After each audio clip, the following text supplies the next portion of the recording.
All right, Saints fans and Who-Dats from all over the world. This is Kyle T. Mosley of Saints News Network with the Bayou Blitz. I have host Bob Rose on the line. What's going on, Bob?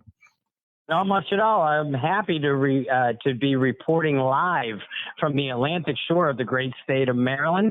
Not that I'm bragging that I'm on a beach vacation. I just always wanted to say reporting live from. So here I am. Saints fans of the NFL, and fans of the Bayou Blitz especially, we want to thank you for having us into your homes and over your airways again on a special Thursday night telecast of the Bayou Blitz. And we are experiencing some preseason difficulties ourselves, Mr. Kyle T. Mosley and myself, but I am thrilled to be joining my friend Kyle tonight. How are you tonight, Kyle? Doing well, my friend, doing well. Good. Well, Saints fans, as you know, and as some of you might even be watching, preseason football has officially started with the annual kickoff with the Hall of Fame game featuring the Denver Broncos against the Atlanta Falcons. So we kind of have football, but I know I'm tuning in. Kyle, our good friend Lyndon Stevens, is on the Broncos roster trying to fight for a defensive back spot. Hasn't gotten in the game yet on defense that I've seen, but we're definitely rooting for him. Lyndon. Lyndon's a great guy, solid defensive back. And we're just excited to get preseason started. A lot of news surrounding the New Orleans Saints this week, as you know, my friend. Yeah, definitely. We have good news coming out of Saints camp. And I guess the best news of all is that we have one of the best wide receivers in the National Football League back in the fold. Yeah, for sure. For you Saints fans that have been living under a rock the last 2 days, Michael Thomas has ended his brief holdout, if you can even call it that, as his agent and the player and the New Orleans Saints have agreed to a 5-year, $100 million deal with, I believe, about $61 million of it guaranteed. Very much record-setting. The first non-quarterback offensive player to agree to a $100 million deal. And you and I have talked about it on this show, Kyle. Neither one of us would ever, try to discourage or criticize a player for making as much money as he can during a relatively short NFL career and the average human lifespan. And Michael Thomas, like you just pointed out, he is one of the top receivers, top offensive players in the NFL. So it's very well deserved for that young man. And congratulations to Michael Thomas and his family.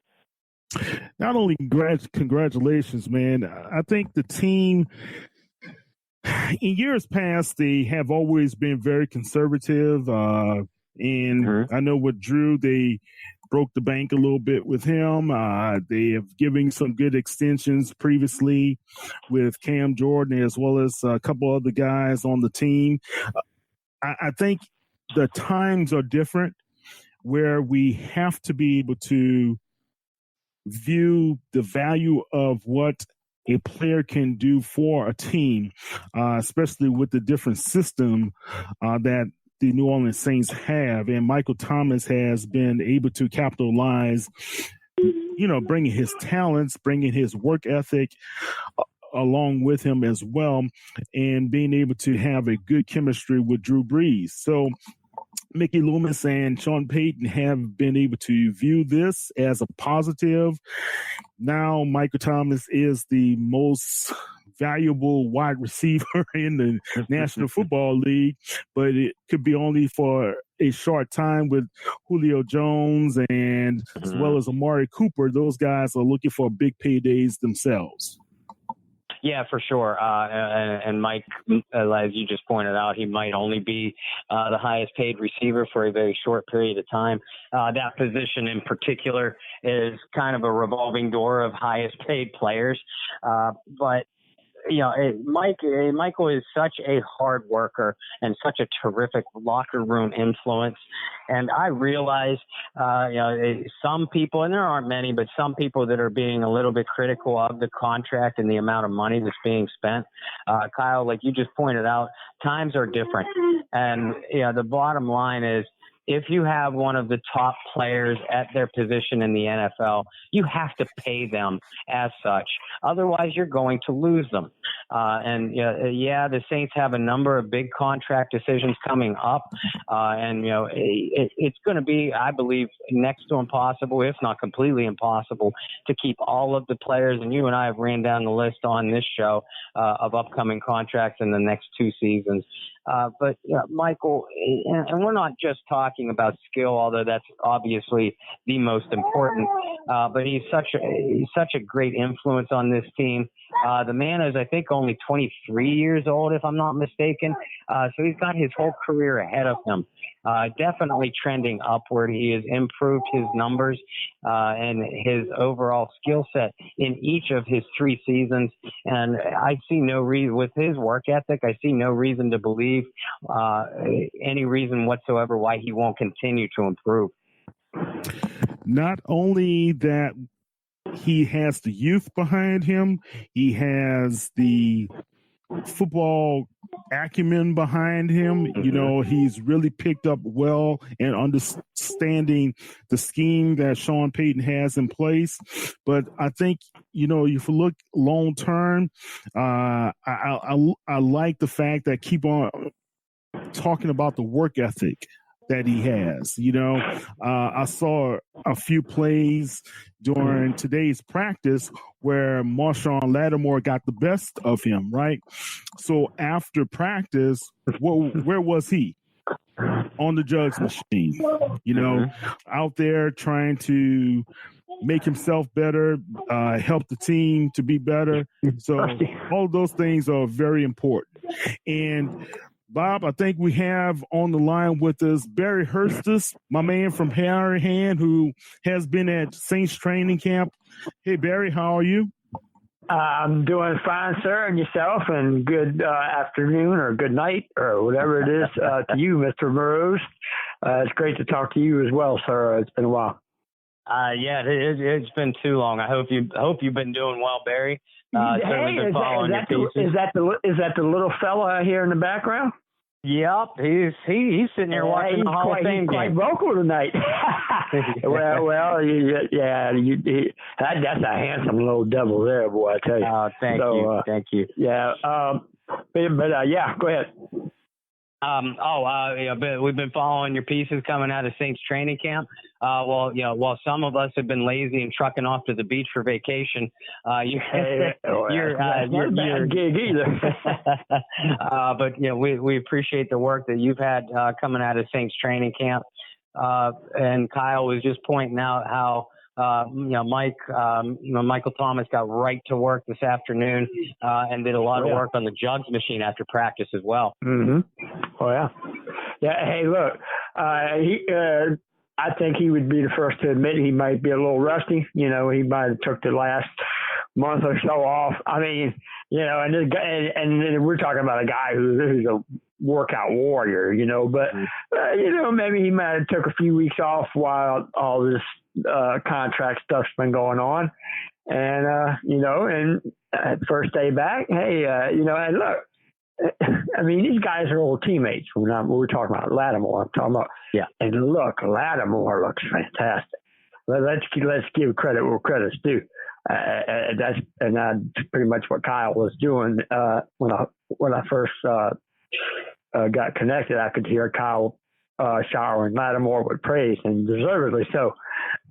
Look, the first team unit, they're ready to play now.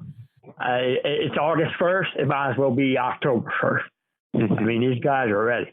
And I think the last time I was on with you guys, I think right after minicamp or during minicamp maybe, and I told you then. And we were talking about in May or June, And so, I mean, here we are August 1st now, and my opinion hasn't changed. If anything, it's been reinforced. So, Michael's got to get work back into the flow of things, but he'll be fine. And there's going to be a day in practice where he's going to catch Lattimore. He's going to catch him for a deep ball here or there, or he's going to just make a crazy one-handed catch that, that we all going to go gaga over, because he does it all the time. And it's Kyle alluded to. He's just, he's in his prime. I mean, look, to me, I don't get it, man. And Bob, I know you got quite a following now for this program. So, look, I don't get what some Saints fans' problems are, but as somebody who grew up a Saints fan, let me tell you, it's a good problem to have. And I get that $20 million is a lot to pay for a wide receiver. I get $100 million contract. Sounds like a lot of money, and it is a lot of money. Let's not downplay it. But this is 2019. This is not 1965. Dick Butkus and Ray Nitschke days. Okay, we're in the 21st century. The sport has evolved. Economies evolved. Society evolved. And salaries evolve. And what seemed ridiculous to you and me as teenagers, if you would have told, when we were teenagers, if you had told me a college athlete would leave college and make $100 million, I'd be like, oh, good God. I'd be trying to do everything I could to become an athlete, even with this horrible body that I was not blessed with. Yeah. So, I mean, look, man, but that said, he's worth every penny.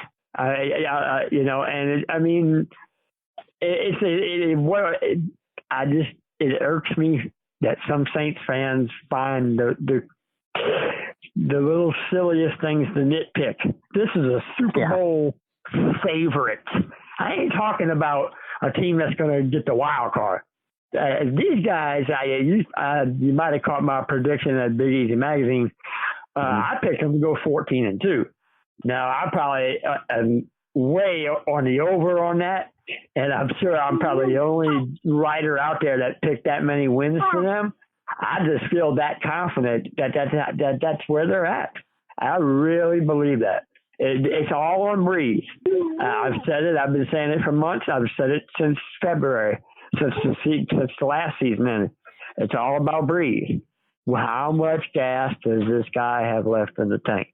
From everything, from all indications that I've seen, he looks great. He looks fantastic. For a 40-year-old guy, that allegedly is regressing, look regressing to me. Now, look. He's not gonna hit nobody for 60-yard strike down. He's not gonna be Patrick Mahomes out there. He's not gonna scramble to his right and pick up 25 yards. He's not gonna roll out and throw some kind of incredible 55-yard strike down the field across his body, whatever. He just can't do that. He never really could. But I mean, when he was younger, he probably could, 45, 50. But he's never been a guy that had a big arm. He's all about accuracy. But man, is he dead on accurate. And for a 40-year-old quarterback whose skills allegedly are eroding, he looked pretty good to me. So, even I questioned at the end of last year, were we seeing maybe a little bit of a regression? But my opinion's changed. My opinion's changed on that now. I believe the last time you and I spoke, I told you I thought he might be showing the early signs of regression. Mm-hmm. Now that I've seen him in this training camp so far in this off season, I don't know if I want to say it's a regression so much as maybe it was just, hey, he was 39, he's 40 now. 16 games is quite a stretch for when you get, believe me. And look, the two of you are right near my age, so I'm not telling you guys nothing you don't know already. Yeah. So, after a certain age, the human body just don't respond like it used to. Hey, well, guess what? He's a 40-year-old man, so it's going to start happening. Now, granted, he's in phenomenal shape. He takes great care of himself, and sports medicine being advanced what it is. He's got the body of a 30-year-old, basically, in a 40-year-old man's body, type of thing. But, sooner or later,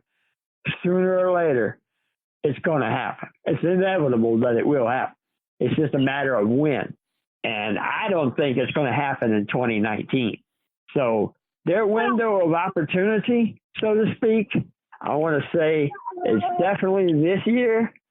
I don't want to say this year or bust, because I think if they came up short again, God forbid they have another ending like they've had the last 2 years. But, if they don't win it all this year, I would think Breeze will come back for one more year in 2020. If they do win it this year, I think Breeze is going to retire. Now, let me ask you something. I really believe in my heart of hearts, if the Saints win the Super Bowl, Drew Brees will retire. And we'll have Teddy Bridgewater, and we'll have Bridgewater next year. That's if they win it. If they don't, that's certainly debate for another day. It's a fun one. As competitive as he is. That's certainly a debate for another day. I've kind of gone on record as saying, that I thought based off of last year, that Breeze probably had 2 more years left in him. But there's something that I wanted to ask you. Over the last month of this season, and we all know the numbers about the Saints passing game and how it wasn't nearly as productive. Part of that was on Breeze and rumors that, we heard that he might have tweaked his shoulder, injured it up a little bit in that one Atlanta game. But the offensive line was kind of beat up down the stretch too. Now, as we all know, Max Unger chose to step away from the game. And Max, will miss you, but good luck in all your endeavors. Obviously, the Saints made quick moves to try to fill that spot. First signing Nick Easton, and then turning around and moving up in the draft to get Eric McCoy. Now, the outside of the tackle spots, as long as Armstead stays healthy and on the field, and Ramczyk on the other side. And then you're talking Andrews Pete at left guard, Larry Warford at right guard. And those four young men, you'd be hard-pressed to find a group of 4 offensive linemen better. But the big question is, who is going to fill in at the center spot? Obviously, the expectation is McCoy. And Barry, I know it's early on, but how has McCoy looked so far in your eyes, and how is that center competition starting to take shape? Well, Bob, this is Kyle. Looks like Barry's call dropped momentarily. So we're trying to get him back on the line. Okay. Well, Kyle, I will pose the same question to you, though. What have you heard coming out of camp so far, and any kind of highlights? Well, I got to go with Will back there with the woo. Kind of scary. No, but to be honest with you, McCoy is looking really well. Of course, the young man has a lot to work on as far as his career is concerned, and we can't anticipate that he's going to be an immediate success. But I wouldn't put it past him if he does become an immediate success with this offensive line, with Sean Payton, with the coaching that he's going to get from Nielsen. So I really believe that when we have a young man like Eric, and you have still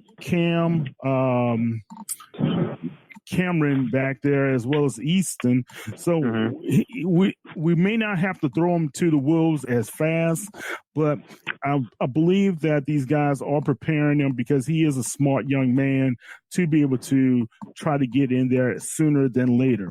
Barry, we got you back on the line. Yeah, what was the last thing I said before the call dropped? I apologize. I don't recall, man. But I think I was telling anybody that because I know Bob's got a lot of fantasy football guys that listen to his show as well, and I was just recommending. The Saints obviously have a lot of fantasy football players worthy of being drafted in fantasy leagues. But if there's any one Saints player that's, to me, that stands out that you got to have, it's Jared Cook. I'm telling you, and that's probably what I was saying right when the call dropped was, if you recall how Drew Brees, the connection that him and Jimmy Graham had in 2010 and then the 2011 season, those 2 years back to back, if you remember those 2 years, I mean, those were just phenomenal seasons that him and Jimmy Graham had that developed that connection, And I mean, in practice, nobody can stop him. The only person I've seen stop him in practice is Demario Davis. And that was today. They were doing one-on-one where the middle linebacker goes out in pass coverage against the tight end. They'd have A.J. Klein go out with Josh Hill or whatever. But then they put the ones in against each other. Demario was on Cook, and Cook ran it. They were about on 25, and Cook ran a slant towards the pylon, and Demario broke it up. It's a phenomenal play by Demario, who I can't even gush enough about that guy.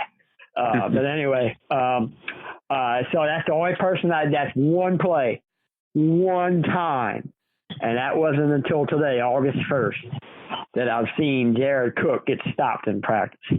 So I'm telling you, that guy is going to he's going to be a phenomenal, he's going to be the most underrated player in the league, I think. And, offensive skill, as far as offensive skill players, he's going to be a guy that nobody sees coming. I'm telling you, he's going to get double-digit touchdowns. I could see him getting over 1,000 yards, really. If Brees targets him that much, which he might, because, as I alluded to earlier, Brees never was much of a deep ball thrower, but he's spot on accurate, and he loves that medium range pass. And man, Jared Cook is perfect for running that type of route. And I guarantee you, maybe in the third preseason game when they turn him loose a little bit, we'll see a little taste of it. And you've probably seen a lot of it in practice as well. I mean, Jared Cook running that 15 to 20 yard out route right there, kind of towards the middle of the field. He's just so big, man. It's like I liken it to an NBA power forward. He's just so hard to defend. And I know he's 32, and I know some Saints fans are like, well, he's 32. He's on the backside of his career. No, he ain't. That dude is still on the upside of his career. Some guys. Well, Barry, let me ask you this. What about Alizé Mack and Dan Arnold? How they're performing at tight end? Huh? How's Alizé Mack and Dan Arnold performing at tight end? Dan Arnold hasn't been impressive. It looks like he's gotten a little developed some over the summer maybe, and he's doing a little bit better, but he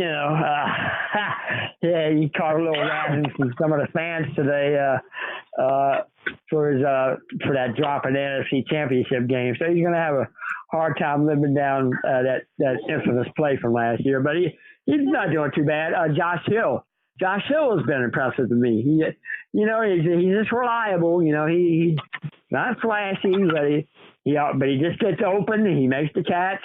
And Sean Payton loves him because he can block. But I've been really impressed by Mack. Now, he hadn't practiced the last 2 days, so I don't know what's going on with him. So I had some follower on Twitter ask me that earlier. I don't know what's going on, and they haven't said. But unless you guys have heard something otherwise, as of 8 p.m. Central Time, I haven't heard anything about Alizé Mack. So, but let me tell you, for a rookie 7th round pick, that kid is a steal. I think he's and what better mentor to have than Jared Cook? And he's not a small guy. So I mean, he's not as big as Cook, but he's just slightly smaller than Cook. But I mean, what a perfect situation to come into, to be a seventh round pick out of Notre Dame, and then have Jared Cook be your mentor for the next 3 years or whatever it's going to be, because he's going to be the next tight end. I think they found their heir. You know, after Cook's done, whenever Cook does finally leave, I think Mac will be your tight end. Okay. Bob, you were asking about the center position, right? Yeah, it was, and I didn't realize that we had gotten cut off in the middle of the question, Barry. But yeah, we all know. Well, every NFL quarterback needs that interior protection, but especially when you have someone a smaller stature such as Breeze, and while we're going to miss Max Unger, the team made a move to go up in the second round, as you know, to draft Eric McCoy with the expectation that he's going to fill in that starting center spot sooner rather than later. How's Eric looked so far? He's looked good, but his issue has been going up against Malcolm Brown, who will make anybody look. Matter of fact, I got an article up at the other site at Big Easy Magazine on him that I wrote. And look, man, that guy is unbelievable. I can't believe the Saints got him in free agency. I mean, first of all, I'm surprised Belichick let him get away. But even more surprising is just I didn't realize how good he was myself. I mean, I guess I did. I remember he was an All-American at Texas and all that, but I guess I just, your nose guard's such an unglamorous position, You don't really think of it in terms of, it's not sexy like the pass rushers like a Khalil Mack or Cam Jordan or whatever, or Von Miller or whatever. So you really don't think of nose tackles and defensive tackles. I mean, Sheldon Rankins obviously has brought, and then of course Aaron Donald for the Rams has brought, and J.J. Watt, who will be facing Week 1 at the Superdome on Monday Night Football. Guys like that obviously are phenomenal and all pro caliber players, but I'm telling you, as far as nose guards go at the one technique position, that guy is an all pro. I mean, but Barry, I remember when he was coming out of University of Texas, and we were doing the draft show. I was lobbying for him at that time. And well, in a roundabout way, you got it. But several years later, man, right? He's phenomenal, man. I mean, I'll tell you, that's a steal. I mean, that's a free agent steal. Look, for every bad signing they do, for every Cam Meredith, there's always the flip side. Let's talk about that, guys. Bob and Barry. I mean, Cam Meredith signed him, thought he was going to be that third wide receiver for the New Orleans Saints, and the lingering issues with the knee and the injuries were not going to be. Well, hold on, Barry. We're not going to really allow him to be productive in this system, right? So you have the emergence of these young undrafted guys like Butler, and you have Kirkwood showing off and showing out as well. Barry, what's your observation with those younger guys? Oh man, Emmanuel Butler is going to. I think Emmanuel Butler is going to make the team. Now I know I was thinking he might have sprained an ankle, or he did something to a lower leg, I think, the other day. Might have tweaked an ankle or something, but he'll be all right. I don't think it was anything major that they haven't said, but I think he's already earned a spot on the team. I honestly do. I mean, he's just picked it up that quick, and he just finds a way to get open. I think I might have said a little bit about him. I don't know if there's an article for you, Kyle, at Saints News Network, or for the other one, Big Easy Magazine. And I apologize, I don't remember which, but I had said that it might have been for Saints News Network in one of my daily observations, where I said that he's not the biggest and he's not the fastest, but he reminds me of Marcus Colston. And he even said, I think they even said somebody compared him or something and asked him was he aware of the legacy of Marcus Colston or whatever. And his response, I believe, was something to the effect that he patterns himself. He did know who Marcus Colston was, and he patterned his game after him or something. I don't know how accurate that what story is or whatever, embellished or whatever. But point being, it's true. That's who he reminds you of. He reminds you of Marcus Colston. Well, I'll tell you, and watching he played at Northern Arizona, a little bitty school in the Big Sky Conference, in Flagstaff, I think it is. But man. Yeah, well, what were you saying? I said I was starting to say that watching clips of Butler in practice, he uses his body very, very well, just like Marcus used to. And that is an accurate. Great observation. He snatches that ball out of the air with authority and brings it into his body. He makes a football move. Yeah, he makes a football move real quick with the ball in his hands. Kyle, you remember how we used to say back in the old days? He just makes, or like Chris Carter, he just scores touchdowns. Or then you would always hear the similar comparison. He just makes plays, and that's what he does. He just makes plays. Well, the one thing I noticed about the young man, and both of you guys are pretty accurate, but I noticed he is able to get separation. And that's one of the things that was plaguing the Saints wide receivers last year. Another good observation.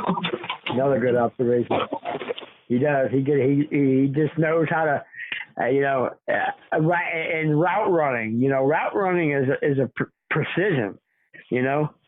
Some wide receivers are sloppy with it. They just get by on speed because they think I run a 4.33. I'm just going to blow past. If you're Tyreek Hill, you can do that. Tyreek Hill can do that because he's so dang fast. You just can't hang with him. But then there's a guy like Emmanuel Butler who just, with his shiftiness and his nuanced route running, he knows exactly where he's going to go, and he knows exactly according to the play call, and that's how quickly he's picked up the offense. He knows where the ball is going to be, or where he anticipates where the ball is going to be. And here's the question, guys. So if we have Butler making the team, we know Ginn, we know Michael Thomas, right? What's going to happen with Traquan as well as Keith Kirk? I think here's my def. Well, if they keep six, I would say Rashard Matthews would get it. But if they only go with 5, it's going to be out of Matthews and Butler. And right now, I think Butler wins. But look, we still got 4 preseason games to go. Mm-hmm. So that's going to determine it. It's just like, I love this Porter Gustin kid. I gush over him all the time. He really hasn't gotten an opportunity. And I got like half his family following me on Twitter. And I'm going to try to get an interview with him now that I have access to everything. I'm going to try to get a one-on-one interview with him and put that on Saints News Network, and and kind of do a little something for his family if I can get the Saints to allow me to schedule it. But that's a perfect example of somebody who hasn't done much to stand out in practice. But if he gets opportunities in the preseason game, I'm telling you, that kid is going to wind up getting a bunch of sacks, and everybody's going to say, who in the hell is Porter Gustin? I'm telling you. And it happens every year, Kyle, Yeah, there's always a hero. Think about it, Kyle. Every year. Right. Always a hero. We always find, last year was Kirkwood, pretty much, I think, pretty much. And what's his name that wound up getting cut? Jerome Elliott, who they cut, who I think they should have kept personally. But anyway, so There'll be, Butler's probably going to be a darling this year, but there's going to be somebody else that'll step up, somebody that you least expect. The name that I think people should remember, and I said this on another radio show for Lafayette on Fridays, and I'll say it to you guys now on this top-rated program, which is watch out for this Cyril Grayson kid from LSU. I'm telling you, that guy, he's got. You talk about getting separation. I mean, this guy's got world-class speed. Kyle, you remember when? Well, Bob, you're not that much younger than us. You guys remember when I think he was a Olympic track star? I think his name was I want to say Ron Brown or something like that. And he tried out for the Rams in the late '80s or early '90s. Number 89. Number 89, receiver of our friend Jim Everett. That's who he reminds me of. But the difference is Ron Brown couldn't catch to save his life. No, he couldn't. Was fast. He was fast as all get out, but he couldn't catch. Well, it didn't matter. If Everett threw him the ball, he wasn't going to catch it anyway. Well, Barry and Bob, think about Ronaldo Nehemiah. Yeah. Mm-hmm. Sam Grady. Right. A lot of track guys just don't make it well in the NFL because of being able to track the ball or understand running routes. Mm-hmm. So, but Barry, and I know you're on limited time, and Bob, I think I'm monopolizing most of the questions here, but you're good. Tell me this, Barry. What are some of the observations with the running backs? Well, Alvin Kamara's in midseason form. He's ready to go. Just like basically, as I said at the top of the segment, they're game ready. They're ready to roll, and Kamara right there with them. And then of course his contract will be next, but that's not till next year, thank God. So we can wait till next year for that. We'll replay this whole scenario again next year with him, but that's all right. That's for another time. But he looks great. I mean, he's going to have another great year. I think he's just going to keep rolling right along. But the key to me is Latavius Murray, and Latavius is running hard and with authority. I mean, he looks good, and everything they've said about him is true. Because I think NFL Network, I forget who it was I was watching the other day, the day that the Saints were off. And he said the one thing is Marcel Reese, who is a former teammate of Latavius Murray in Oakland. And he said, I tell you one thing about Latavius, he's not the most dynamic or flashy guy, but that guy plays hard every play. And I see what he's talking about, because when you watch Latavius Murray, I mean, man, he hits that hole, bam, he hits that hole with authority. It reminds you, and Kyle, Bob's probably barely old enough. I know, Kyle, you're old enough to remember Chuck Muncie, obviously. Of course. He's got that upright running style like Chuck Muncie used to have. Remember Chuck Muncie? Oh, yeah. Who can forget? But remember how high he would carry that ball up there? Because he was such a big guy, you know what I mean? He was so tall, and just so tall and lean. And that's what Latavius Murray looks like. Because I made the comparison after they signed him, and everybody's like, oh, you're crazy. Yeah, I tell you what, for you old school Saints fans that are listening to this program right now, and you haven't seen him yet, watch the preseason game next Friday night, or if you have an opportunity to go to a practice, and tell me you don't look like old number 42, and just picture him with a 28 on instead. It looks, Well, look, Barry, what about the kid from Nebraska? I can never get this kid's name right. I butcher his name every time. Ozigbo? Ozigbo, yeah. Yeah, I butcher the kid's name every time. Good Lord, I butcher it. But I like him. It just depends on how many running backs they keep. Because Dwayne Washington, he singled him out today. If you caught my article on Saints News Network, somebody asked Peyton, now since the pad, we had pads on for a week now, who's impressed you the most? And it's never the guys you think he's gonna say. It always winds up being, you're right. Well, now, Yamada, I kind of expected because he had mentioned him before, but I wasn't expecting Dwayne Washington. That just kind of came out of nowhere, and I was like, and then I thought about it. And Dwayne Washington, for you guys that have been going to, for you fans that attend practice, or if you watch the videos on Twitter, number 27. He's number 27. And just watch the way he runs. And you know what? Peyton's right. And it's almost like he's upped his game. This guy has upped his game because he knows, hey, Latavius Murray's here, Alvin Kamara's here. I mean, that's a pretty tough depth chart right there, So he's upped his game, man. He does. He runs. That's another guy who he just looks good when he runs. I think Dwayne Washington probably could start for a couple of teams.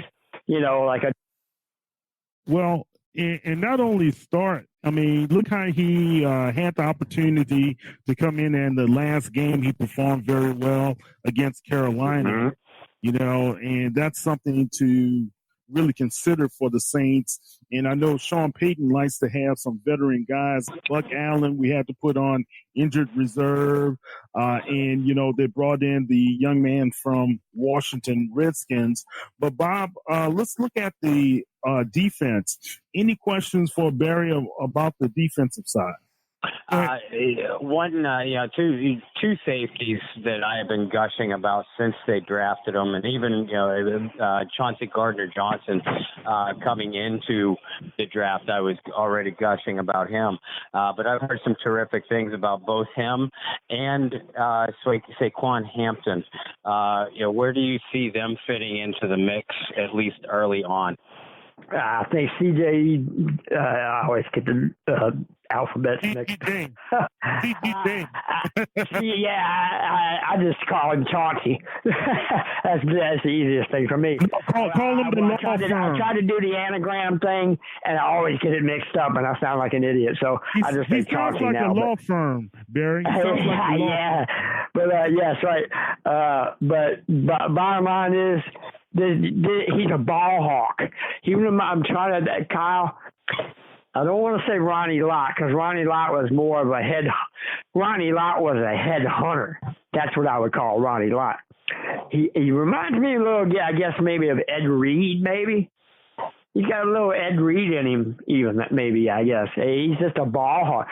Just wherever the ball's at, he's there. Just Johnny on the spot. That old saying, Johnny on the spot. That he's just number 22 is there. Yeah, and you gotta get this image of 22 out your mind, because you're thinking Mark Ingram, and it's like, no, that's not Mark Ingram. That's not Mark Ingram. No, it's the rookie. It's not Mark Ingram. And but look, believe me, you'll get used to the new number 22 really quick. Because then you'll realize, because he's just he's 22, man, he's just everywhere. Saquon Hampton, oh man, I don't know who I would compare him to. I don't know if I got a comparison for him just yet, but he's kind of come out of nowhere, because in the OTAs, I mean, he did okay, but I think they were looking at him more of as being a special teams guy, really. Mm-hmm. I mean, that's kind of an impression that Mickey Loomis gave at the press conference after they drafted him, that he was more drafted for his special teams. So I was thinking of him along the lines of those two guys that they cut last year with Natrell Jamerson and Cameron Moore, because I thought, oh, well, we're going to have another one of these deals. But that's not the case at all. And I know Rutgers football wasn't the greatest last year. I think they were 1-10 or 2-9 or whatever they were. But he was one of the bright spots on that team, and you see why immediately. I mean, he's got a good acumen for the ball. I mean, he's not as polished. I would say the difference between the two guys, the two players, I would say that CGJ or whatever is a more rangy guy. He's more rangy, and he's quicker, and he can cover more ground. and he's just got more of a natural instinct, whereas Saquon's more of a, a smart scheme type of guy. I think Chauncey's more of the athlete. Chauncey's more of that's his natural skill and God-given talent taking over. Whereas Saquon, it's more about using his smarts. You know what I'm saying? So that, to me, that's the difference between the two. But they're both good in their own right. And together, they make a heck of an impressive duo, I think, is what I said in one of my articles for Saints News Network. And I wasn't kidding. They do. They make a great duo.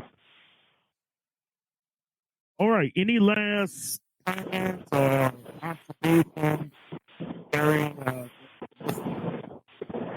Yeah, I just want to say I appreciate you guys having me on, and Bob, I'm just so proud of you, man. You just blossomed into the, you do phenomenal work for Canal Street Chronicles. I'm so proud of you, and so honored to have been a part of your early success and your ongoing success, and you've taken this show, and hey, I know Kyle is very pleased because, this Bayou Blitz is becoming a really hot item here. So, and look, and hey, I'm honored to come on anytime. All you got to do is ask me, and I know my health hasn't been the greatest, as Kyle and I have discussed off the air, but I have good days and bad days, but I'm hanging in there.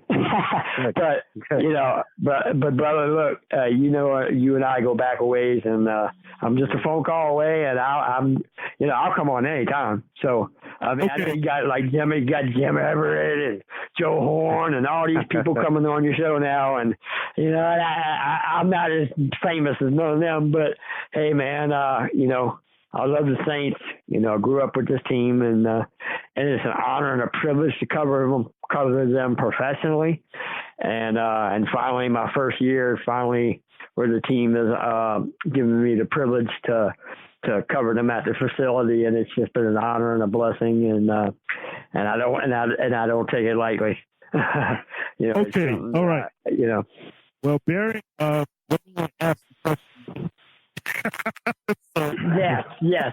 Hey man, look, Saints News Network and Saints News Network and the Bayou Blitz are doing great things, man. Hey, all right, Barry. Here's the question again.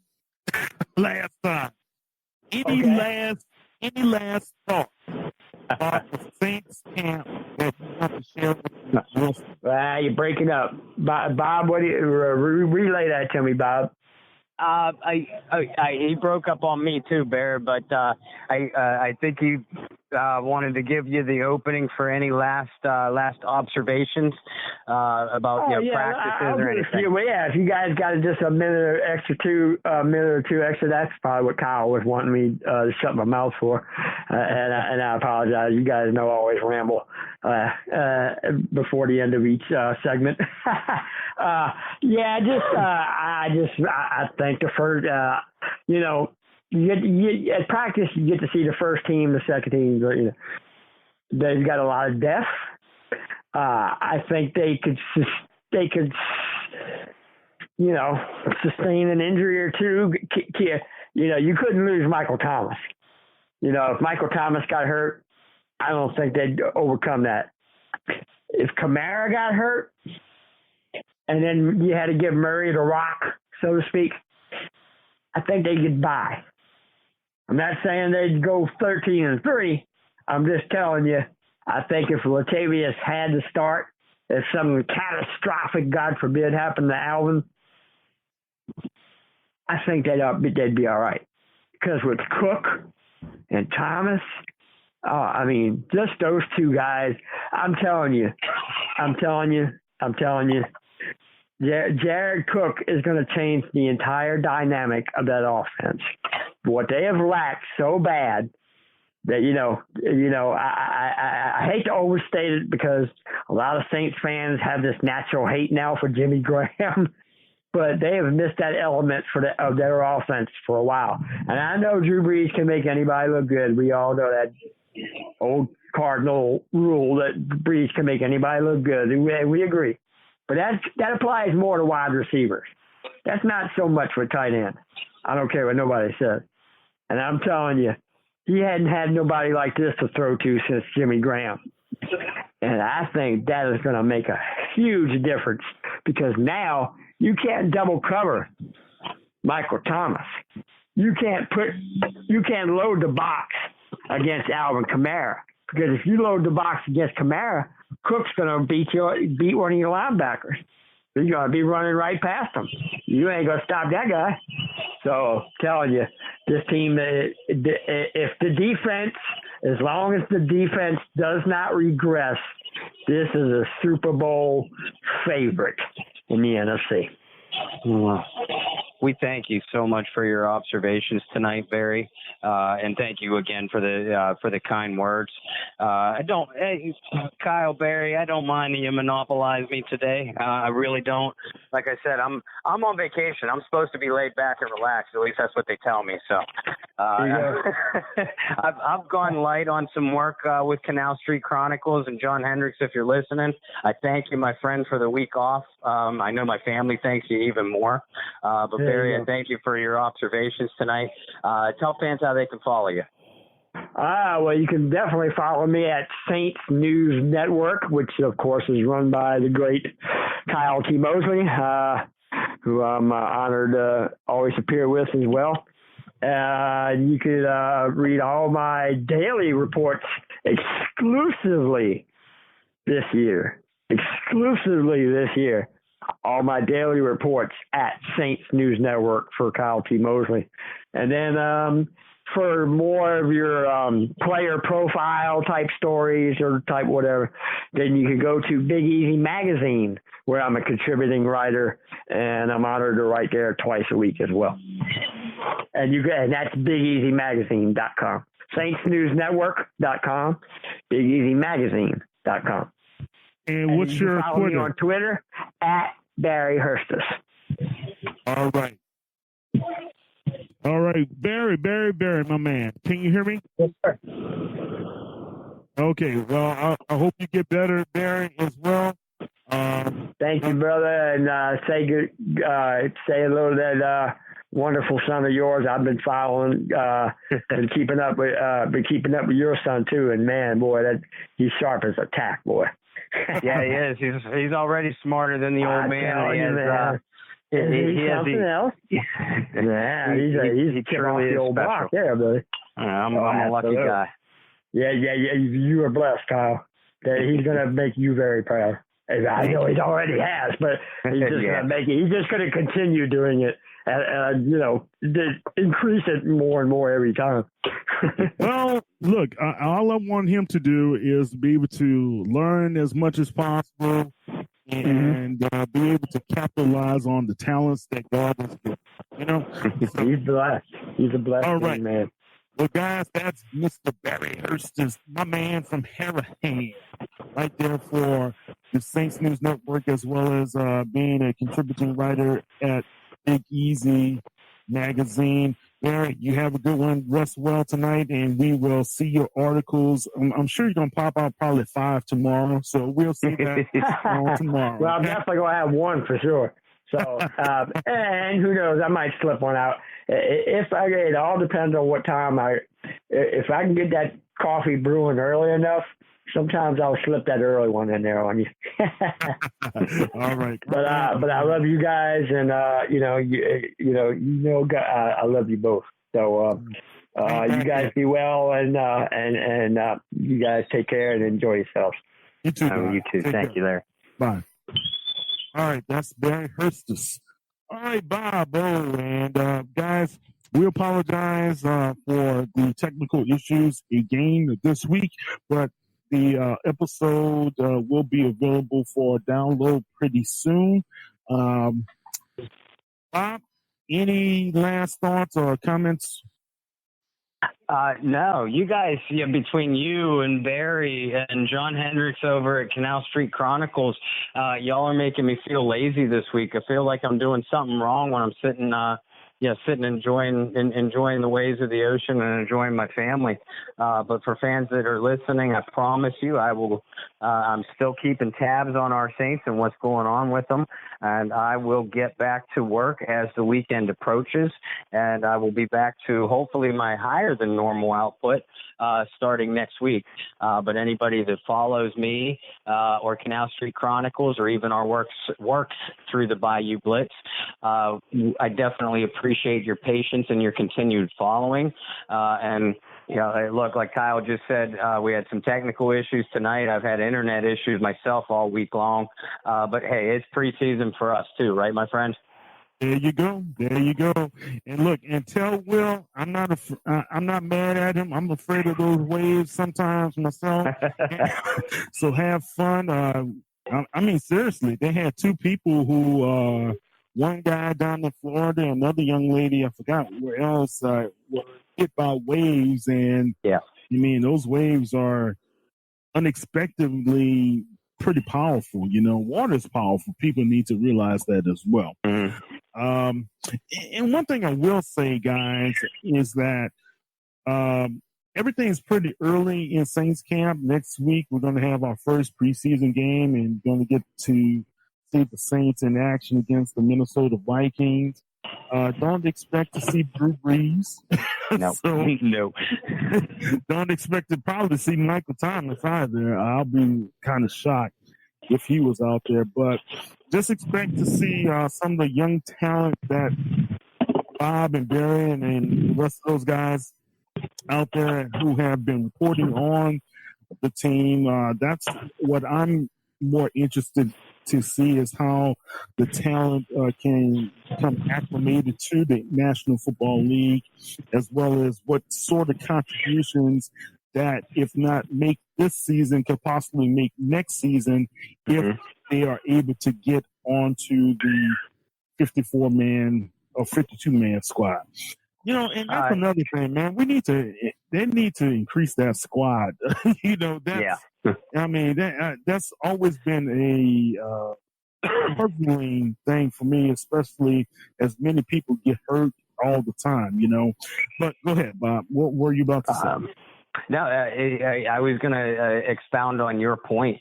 Starting with the preseason games, especially these first two preseason games.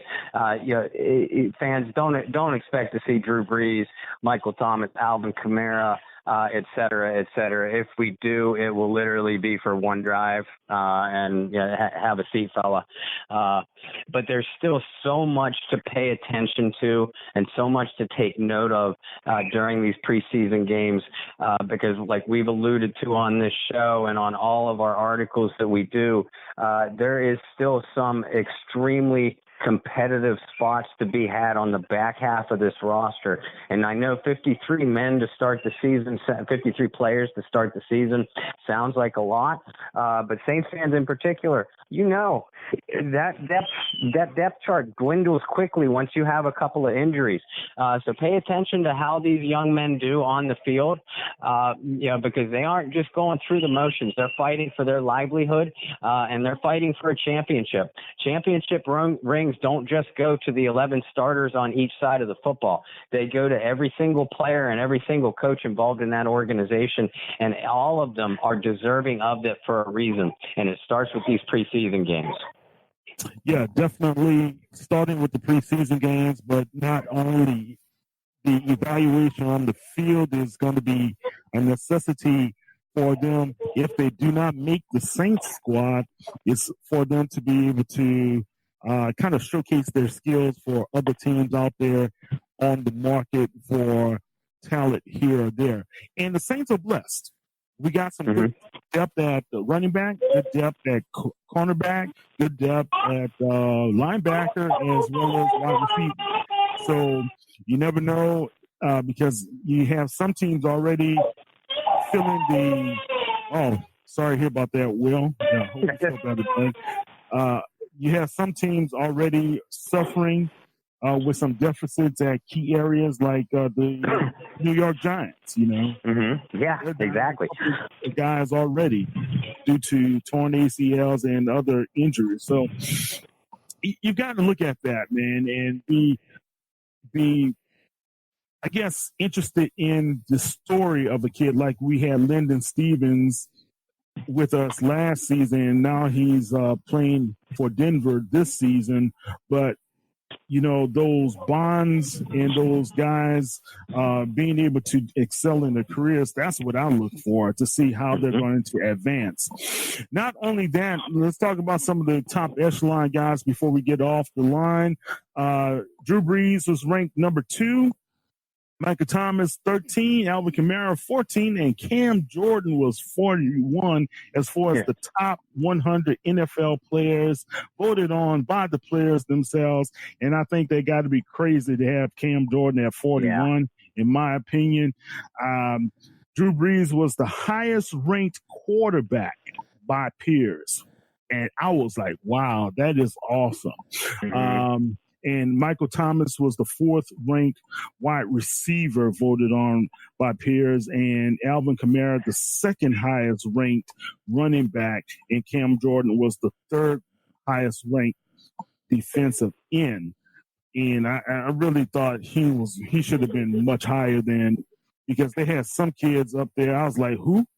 I had never heard these guys before, you know. I'm like, who? But anyway, that's neither here nor there. We just got to play the games. That's the important thing. And Will, I hope you play the game a little bit better, man. You got caught up in something. But Bob, you told everybody how they can follow you on social media. On the real quick, because I don't remember. I could be followed individually on Facebook, Bob Rose, or Twitter at BobbyR2613. My works are through the Canal Street Chronicles, which can also be found on Facebook, or on Twitter at Saint CSC. And obviously, we have our own Bayou Blitz Twitter. At Bayou Blitz 412, and the Facebook page Bayou Blitz. Please give it a follow, both Twitter and Facebook if you haven't already. Like I said, I've been pretty lax in my work this week. Shame on me, but I'm getting back to the grind here in a day or so, and going to be churning out articles and observations on all of those sites.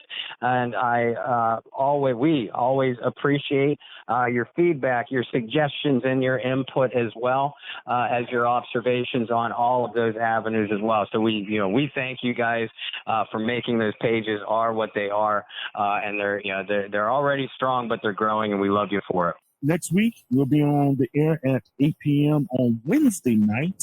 Yes. And you'll be able to hear my melodious voice as well as Bob's pretty face all the time.